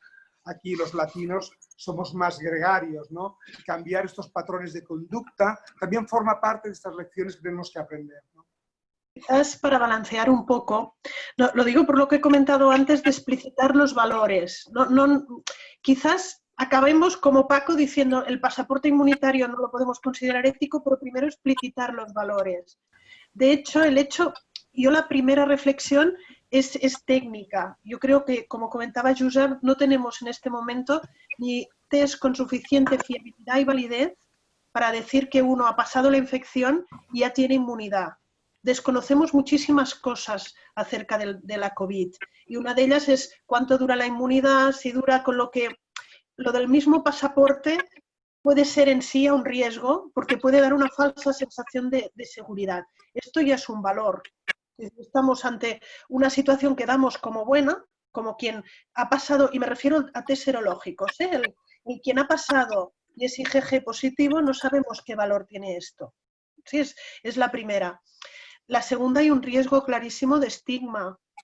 Hay un riesgo de conductas secundarias. No sé si habéis oído hoy que en Estados Unidos hay fiestas COVID para contagiarse en gente joven. ¿Sí? Ya veníamos de una tradición de fiestas de varicela, las chickenpox parties. ¿Sí? Las fiestas de contagio, ya lo has pasado. ¿Sí? Puede ser una conducta secundaria, pero por otra parte, debemos tener en cuenta que la afectación de la economía es enorme y podría ser una forma de desescalar, ¿sí? Intentando evitar el estigma. Yo creo que en este momento no estamos preparados, aunque ya lo apliquen, es con qué certeza pueden estarlo aplicando. Lo mismo, ahora salían comentarios que no han hecho públicos en el chat sobre el fútbol, ¿no? Sí. Es lo mismo. O sea, les hacen el PCR hoy, y es lo mismo, que vale lo que ha dicho todo el rato Montse Esquerda, ¿no? El PCR, sí, aunque te lo hacen, que es la prueba quizás más fiable, te la hacen hoy, pero no te garantiza mañana o pasado mañana. Y evidentemente en el fútbol, aunque no haya gente, en el campo hay contacto. Es decir, que hay heridas. No sé, yo creo que hay cosas, hay cosas que me desbordan, ¿no? Porque yo soy muy futbolero, pero entiendo que en este momento hay otras prioridades, o sea, y querer acabar, no sé, deben haber intereses económicos seguramente detrás, porque es la única explicación para que quieran, pues eso, una cosa que acabarla y hacerla sin ninguna garantía, ¿eh? Hoy ha salido, por ejemplo, que todos los jugadores del Girona en su momento salieron positivos. Quizás estos, que no sabemos cuánto durará, no son los que están más seguros. Los otros, a nivel individual, corren un riesgo, a no ser que les vayan haciendo constantemente antes de acabar el partido. Y esto me parece a mí que mientras hayan personas que lo necesitan más y no se haga, por ejemplo, aquellas personas que tienen síntomas, aún a día de hoy no está garantizado que a aquella persona que presenta síntomas se le pueda hacer la prueba y garantizar. Es posible. Esto es muy importante, porque es lo que permite hacer con seguridad el seguimiento de los contactos. Por lo tanto, hay prioridades, en este sentido sí que hay prioridades. Y entonces sorprende un poco esta permisividad con cosas que son lúdicas y que podrían pasar a segundo término y que probablemente hay unos intereses económicos que se me escapan, ¿no? Pero da mal efecto. O sea, es una cosa que... Dejando una anécdota, porque en la película es que me quedo con ganas de comentarlo, ¿no? La película tiene sus cosas criticables, pero se adelanta a tantas cosas que fijaros bien que también se adelanta una cosa que ha pasado. La importancia de la conducta privada de los responsables. O sea, el que lleva, que es el Fishburne, este actor negro tan bueno, que es el número 2, su jefe es el General Surgeon, ¿no? Que es el jefe de la sanidad pública, que es el que sale de uniforme, él es el número 2, y le comunica a la persona con la que tiene una relación, que luego se van a casar, y Gamanta le dice, y por tanto transgrede una norma. Bueno, ¿qué ha pasado en Inglaterra con el Dr. Lockdown? La persona que convenció, el epidemiólogo del Imperial College, que convenció a Boris Johnson, lo digo bien, que cambiara de estrategia, pues ahora además que estaba en el huracán de los conservadores, porque no eran partidarios de un confinamiento tan estricto como él propuso, estaba en el ojo del huracán y no tuvo la prudencia de que cuando su amante le fuera a visitar la fotografiaban por todos lados y tuvo que vivir. Bueno, esto son las pequeñas anécdotas que yo creo que en la película sale y en la realidad ha pasado. O sea, un excelente consejero ha tenido que dimitir porque su conducta privada no se adecuaba a lo que es recomendado. Esta disociación entre conducta privada y conducta pública, que yo creo que es importante. El ejemplo, la ejemplaridad. Mis hijos siempre nos decían, no os creáis que hacíamos lo que nos decíais, hacíamos lo que os veíamos hacer. El ejemplo. Hay que ser ejemplares. Si quieres que te hagan caso, tienes que ser ejemplar. Habéis dicho cosas muy interesantes. Bueno, por no remontarme la hora y media que llevamos de debate, quizá hablar de dos cositas que ha tratado muy interesante Marius y Pep. Como siempre, habéis hecho unas reflexiones creo muy, muy interesantes. La reflexión sobre efectivamente este confinamiento obligado y la pérdida de libertad me parece muy interesante también. Yo creo que al final lo que nos estamos llevando y que nos estamos autocreyendo es que somos una sociedad que somos como menores de edad, ¿no? Somos tontitos, somos gregarios, no sabemos comportarnos y nos tienen que confinar.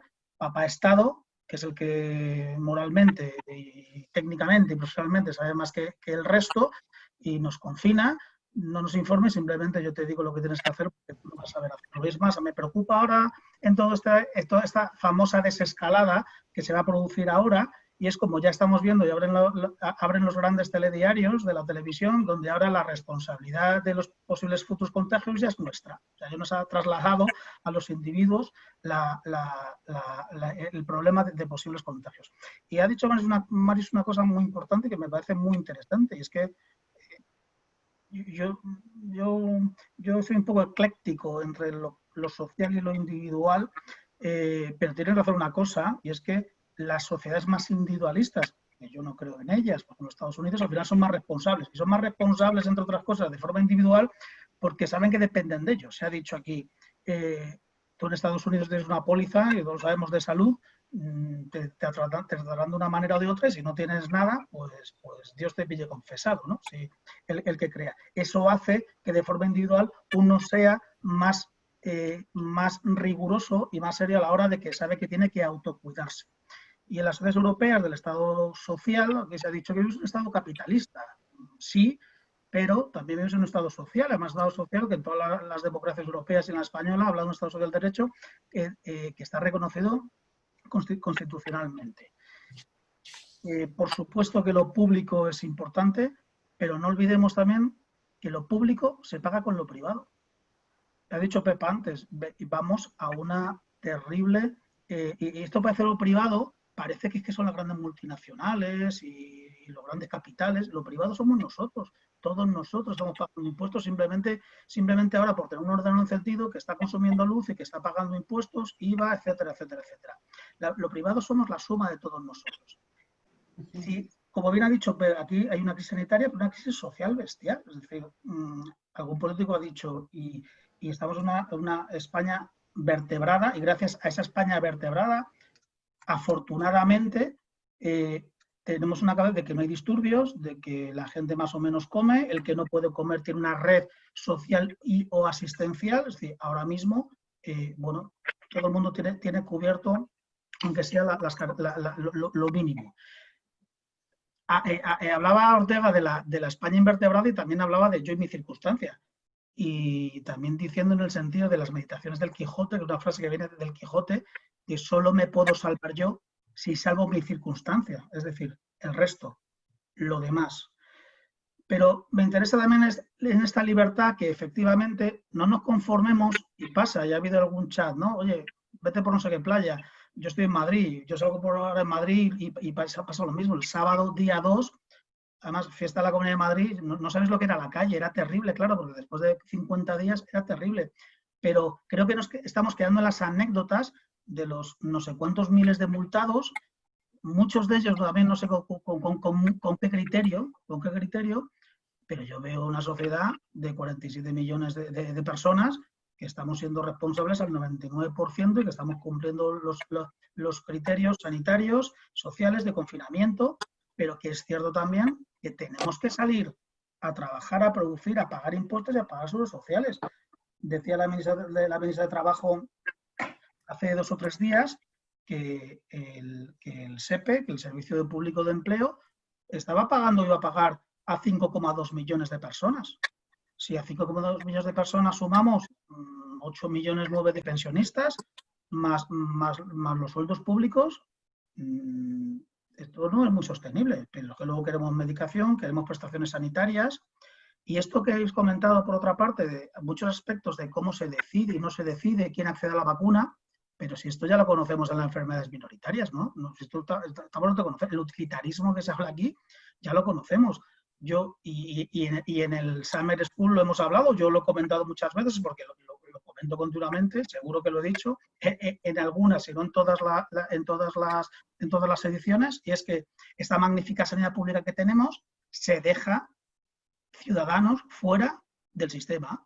pero no estamos hablando de migrantes, ni de gente sin documentación, ni sin papel, ni residentes, ¿no? De españolitos que pagan sus impuestos, que sus abuelos, sus papás han pagado sus impuestos y los pagan, pero que simplemente como tienes una enfermedad rara y vale no sé cuántos cientos de miles el tratamiento, pues tú te quedas fuera en base a esos criterios utilitaristas que perfectamente ha explicado Marius, ¿no? Yo, de la autocita, escribí un artículo hace poco, al principio de esto, hablando que el COVID-19 en el fondo era una enfermedad rara democrática. Es decir, había democratizado, lo podéis buscar en internet, había democratizado todo aquello que viven los pacientes con enfermedades raras. Es decir, se enfrentan a que no hay diagnóstico, es una enfermedad nueva. Todos los que se han diagnosticado una enfermedad rara, llega ahí, usted tiene no sé qué enfermedad impronunciable, no se conoce mucho, no hay investigación, no hay vacunas, es decir, no hay medicación, seguro que todo esto suena. Muchas veces no se tienen acceso a recursos sanitarios, en este caso no por un tema de coste, o sí también, por un tema de abastecimiento, es decir, que en el fondo, si te pones a analizar, muchos problemas del COVID han democratizado y socializado los problemas que se tienen en las enfermedades raras. A mí me parece fantástico precisamente que la sociedad, 47 millones de personas, se están dando cuenta que en este país hay problemas sanitarios, pero problemas sanitarios que no que nos afecten a nuestros vecinos, a estos 3 millones de personas supuestas con enfermedades raras. Bueno, son reflexiones muy interesantes, pero que no debemos perder la perspectiva, y también se ha comentado por aquí. ¿Qué va a pasar cuando haya 0 infecciones? ¿Qué va a pasar cuando todo el mundo se cure? ¿Qué va a pasar cuando haya una vacuna y estemos todos vacunados? Pues va a pasar un sistema sanitario que igual está auténticamente catastrófico. Es decir, ¿y qué va a pasar con los medicamentos que valen no sé cuántos cientos de miles de euros? ¿Qué va a pasar con los trasplantes? ¿Qué va a pasar con una serie de prestaciones sanitarias que los pacientes con enfermedades crónicas y con enfermedades raras siguen necesitando? Son reflexiones que no pensemos que todo es COVID, si es que esto lo vivimos todos los días, y en estas ediciones del Summer School este debate lo tenemos, o lo que ahora lo estamos socializando y lo estamos conociendo por todos los españoles. Y creo precisamente que es el momento de poner de manifiesto que, y yo lo intento poner, que todos estos problemas, cuando me dicen es que he ido y llevo en urgencias 4 días, es que no he tenido acceso a no sé qué medicación, es que también ha salido por aquí el tema del compasivo, es que me están poniendo una medicación que no saben si funciona o no, estoy teniendo efectos secundarios, y digo, bienvenido al mundo de las enfermedades raras, esto lo sufren los pacientes todos los días con enfermedades raras, pero nadie lo sabía. Con decir que el día 28 es el día mundial, pues con eso pues todos contentos. Y disculpa si me he enrollado mucho. Y buscando esta responsabilidad individualista, ¿no estaríamos poniendo en peligro o decisión individual a las personas más vulnerables de nuestra sociedad? Álvaro ha hecho una exposición maja, clara, sobre este asunto y parecía asociar el hecho de la responsabilidad individual, ¿no?, digamos, como un elemento primordial. Sí que está ligado un poco con la cuestión de la pérdida de libertad que implica esta delegación de nuestra propia responsabilidad al Estado, que lo entendemos como elemento potente, que por cierto, digamos, recupera bastante perfil en estas situaciones, ¿no? Pero precisamente en ese tipo de sociedad que antes yo señalaba, que decía que a cada uno sus beneficios y para cada uno sus perjuicios, pues claro, choca radicalmente con, por ejemplo, con la situación de las enfermedades minoritarias, ¿no? Que no podríamos llegar ni por asomo a un tratamiento que rebasa con muchísimo cualquier situación particular, ¿no? Es decir, nosotros sí que necesitamos un Estado social que nos arrope, y mucho, porque si no, no tendríamos oportunidad, estaríamos casi seguros en la cuneta. O sea que es importante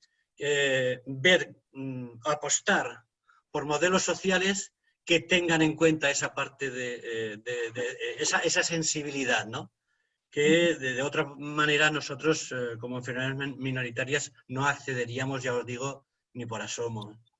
Creo que hay un concepto que es el de autonomía relacional, que intenta conjugar las dos opciones. De hecho, no hay responsabilidad individual si no hay libertad para ejercerla. Me refiero, el uso de tu responsabilidad va ligado a la libertad de poder realizar elecciones. ¿Sí?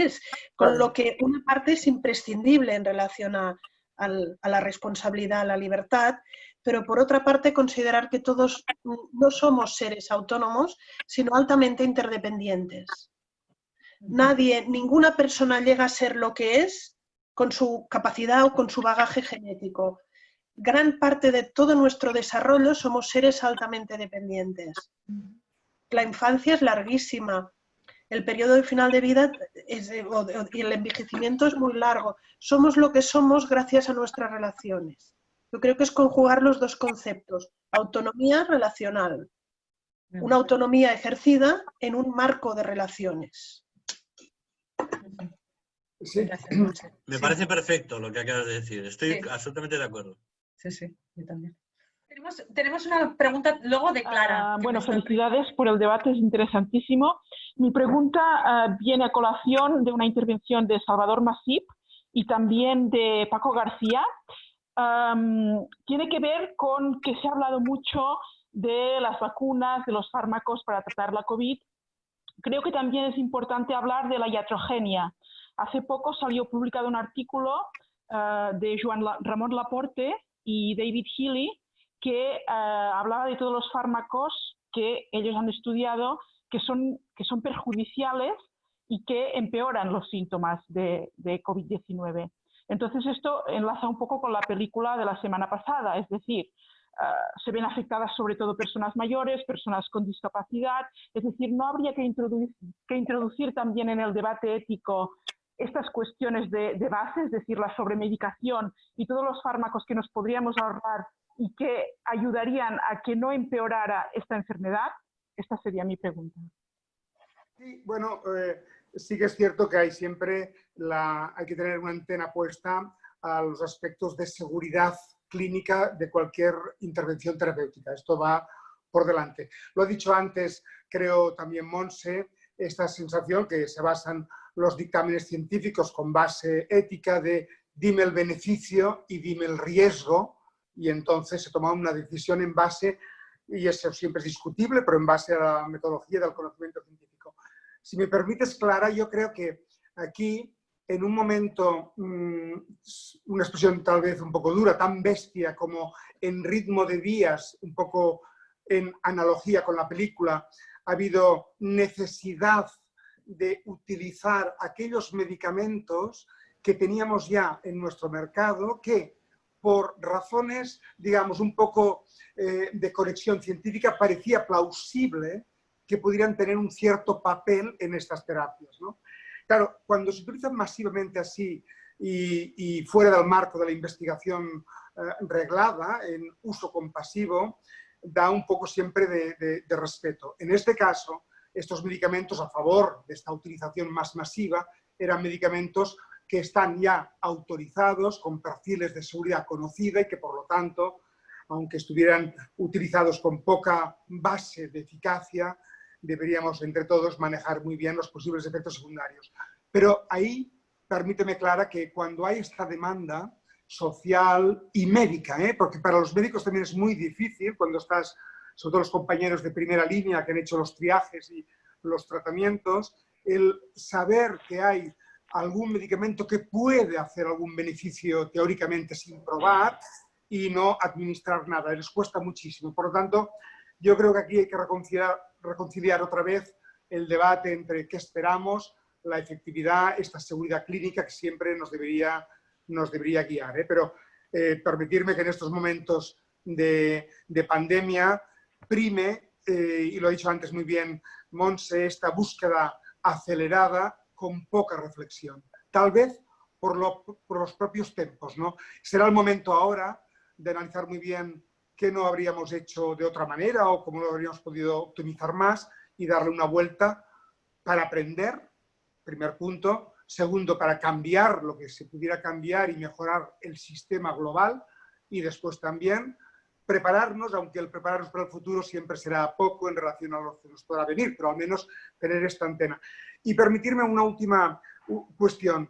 Y yo creo que será muy interesante en términos culturales, lo digo pensando en los que he visto compañeros aquí que tenemos cierta edad, que aprendimos todavía de nuestros padres y de nuestros abuelos que había tuberculosis y que había muchas cosas que la sociedad no podía controlar en los años 70, 60 o que heredábamos esto.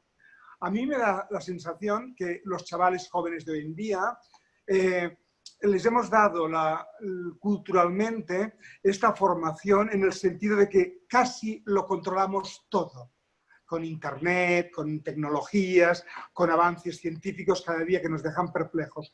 Y asumir ahora esta vulnerabilidad tan primaria que un virus nos puede desmantelar, de hecho, en unas pocas semanas, todo este contexto, es otro aprendizaje que nuestros chavales tendrán que aprender. Pero yo creo que en este sentido no lo tenían esta sensación cultural como nosotros, sino que eran más de que la ciencia casi lo puede todo. Todo, la tecnología y la ciencia, pero con los tiempos necesarios. A mí me preocupa o me gustaría mucho ver la evolución cultural de nuestros jóvenes ligado con la responsabilidad que la tienen muchísimo, este comportamiento individual, y si pudiéramos conectar, si me lo permitís, con este lema que yo creo que en Cataluña y en las minoritarias y en España también, de si juntos navegamos mejor, nos haremos más fuertes, haremos más piñas, seremos mucho más convincentes, ¿no? Tanto para el COVID como para las minoritarias, y abogar también, yo en mi caso lo he luchado, sabéis mucho,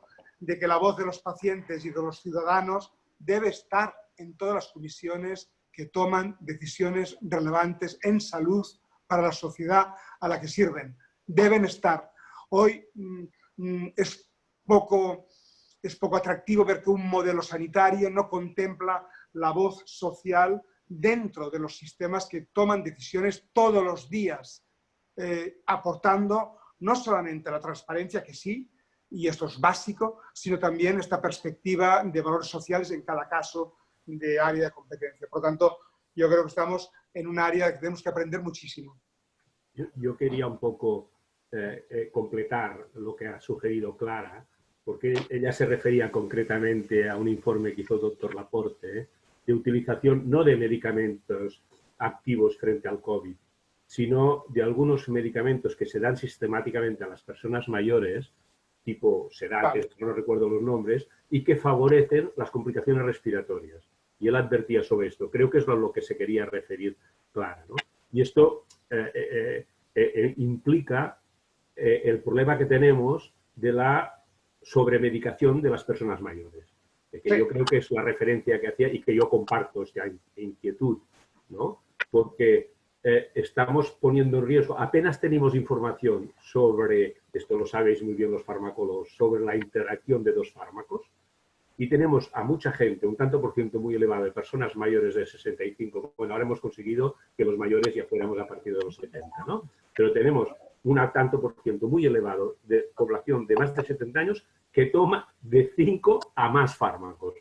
Con lo cual, les estamos sometiendo a un riesgo no calculado porque no sabemos las interacciones de estos fármacos y más en personas con metabolismos o con eliminación limitada. Yo creo que este era el problema que apuntaba Clara. Y que tengo que decir que el doctor Laporte, que es un entusiasta de esto, en el País Vasco que le invitaron, un equipo de atención primaria que estuvieron dispuestos a hacer, tiene la experiencia de que quitando medicación a la gente mayor mejoraron considerablemente su estado cognitivo.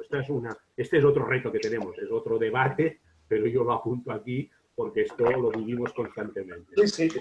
Y creo que, Clara, que ibas por aquí y que al menos que yo te he entendido y comparto tu inquietud en este terreno. Y que sepas que en el Colegio de Médicos hay un grupo que se llama, nos definimos como iatrogenia, pero no es que vamos a favorecer la iatrogenia, sino que queremos ser conscientes de que todo acto médico puede implicar una iatrogenia y que deberíamos reeducarnos para muchas veces dejar de hacer o cambiar una prescripción por un consejo. Quizás para poner nombres, si quieres completar, Clara, hay todo lo que llamamos P4, la prevención cuaternaria, y la de prescripción como grandes movimientos que están cada vez, yo creo, más activos, ya estaban antes, y vienen en relación con lo que comentaba el doctor Morlans.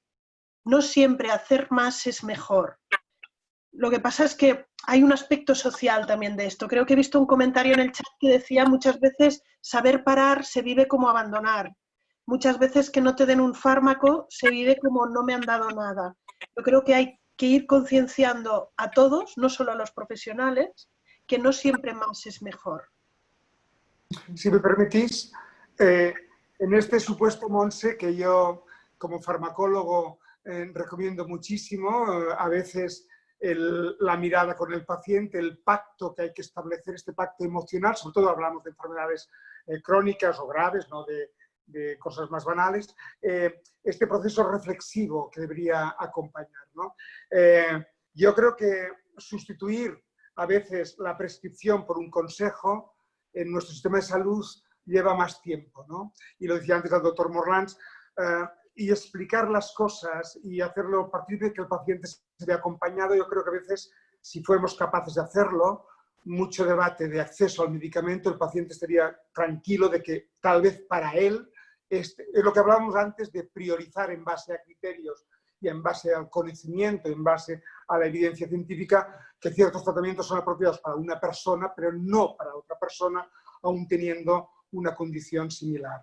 No, por tanto, yo creo que aquí sí que va a haber muchísimo más debate también. Sí, yo aportaría, sobre todo en la cuestión de los medicamentos, porque es verdad que habrá que reinventarse completamente. Me estoy fijando, por ejemplo, en todos estos medicamentos nuevos, por ejemplo, el tratamiento del cáncer, en el que su nivel de eficacia, según algunas informaciones de Europa, puede situarse a lo mejor entre el 25 y el 30% como mucho. Quiere decir que son tremendamente caros, muy personalizados, con lo cual tal vez debería ayudar a que no a cierta economía, precisamente porque sabemos cómo tratarlos y cuánto tiempo tratarlos, y sin embargo nos está manifestando, en esos estudios nos está manifestando que los medicamentos tengan eficacia. Tal vez la presión, de nuevo, de los laboratorios y de todo este entramado nos está llevando a que casi medio quebramos nuestro Sistema Nacional de Salud en algún momento por esa vía. O sea que un nuevo elemento también de debate y de replanteamiento de lo que debemos hacer. Que me toca cerca porque es el tema de los nuevos tratamientos del cáncer que investigamos mucho en mi laboratorio. Estamos yendo hacia una nueva etapa de tratamientos personalizados, como decías, de genética, y que va a ser muy costosa.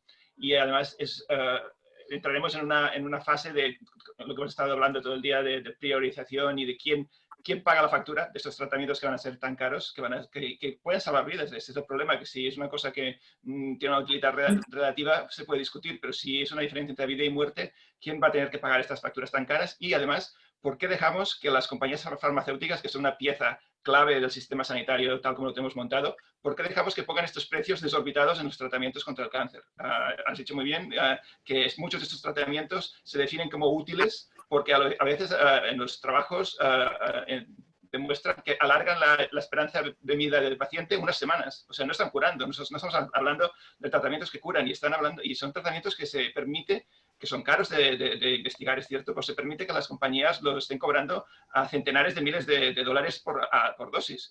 Y esto son cosas que no se puede permitir nadie a nivel personal, y mucho menos un sistema de salud público como el nuestro. Y creo que éticamente, creo que uno de los deberes que tendríamos que ponernos de cara a la medicina del siglo XXI, que cada vez va a ser más cara y más complicada y más buena, es cómo integramos a la industria, las farmacéuticas, que son una pieza clave, de una forma razonada y que puedan realmente contribuir al tratamiento y al descubrimiento. Y realmente, como decía, son una pieza clave porque pagan mucha investigación y pagan los ensayos clínicos y pagan la producción del fármaco, etcétera. Pero ¿cómo pueden hacerlo sin arruinarnos, sin destruir el sistema sanitario y sin obligarnos a priorizar y todo esto que hemos estado discutiendo, ¿no? Obligar a decidir quién va a tomar la pastilla y quién no, o incluso ya a nivel internacional, ¿no? ¿Qué países se la van a poder permitir y qué países no? Un punto, Salvador, en este sentido. Yo creo que hay una presión también en el mundo de la oncología, en este cambio de paradigma de tratamientos más personalizados, tanto la oncología más prevalente como la oncología minoritaria. Hay toda una presión en tener disponible, a través de autorizaciones muy limitadas, del medicamento antes para los sistemas de salud.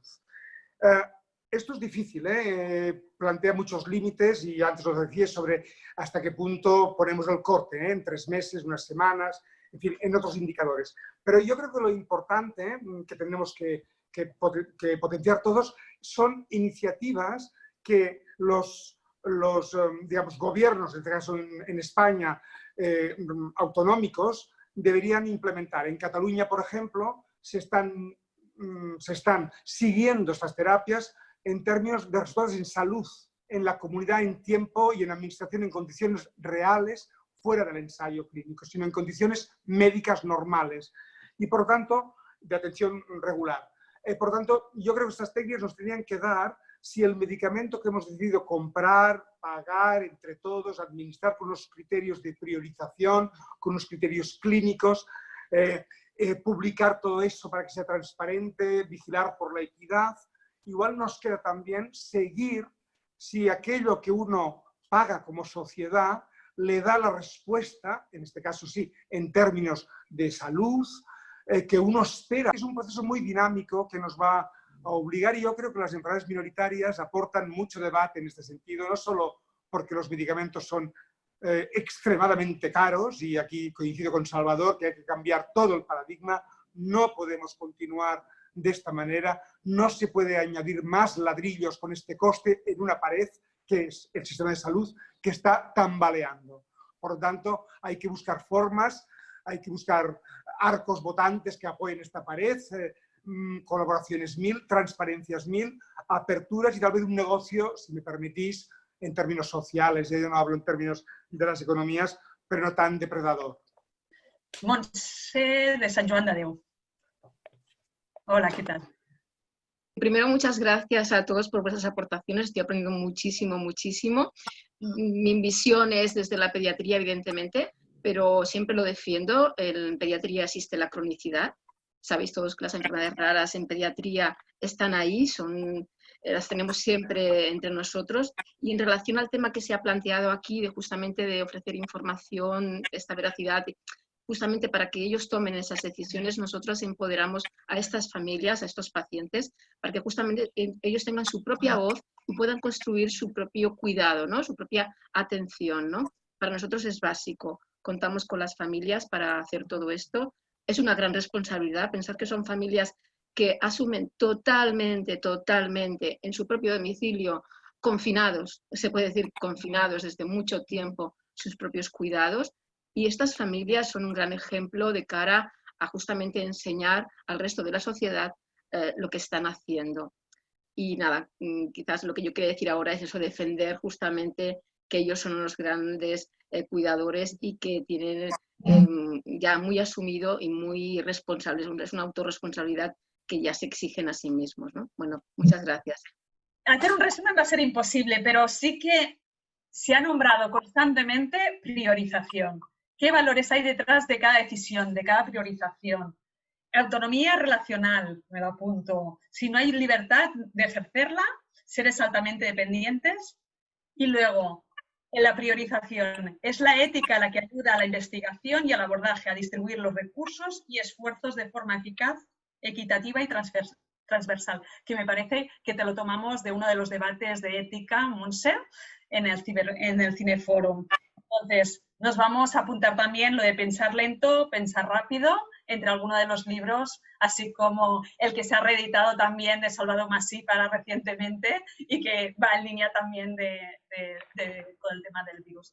Muchísimas gracias, espero que lo hayáis disfrutado y que os haya aportado diferentes puntos de reflexión desde la clínica, la reguladora, desde la perspectiva del paciente, porque tenemos diferentes pacientes, la aportación de Álvaro como temas de derecho y bueno, y por supuesto pues los diferentes compañeros que nos han acompañado de diferentes comités de ética. Montse Esquerda del Institut Borja de Bioètica de la Universitat Ramon Llull, Màrius Morlans del Comité de Bioética de Cataluña y la Teresa Pàmpols. Muchísimas gracias por vuestra participación, por vuestro interés y os esperamos el próximo viernes. Gracias a todos. Hasta luego. Adiós. Adiós. Adiós a todos.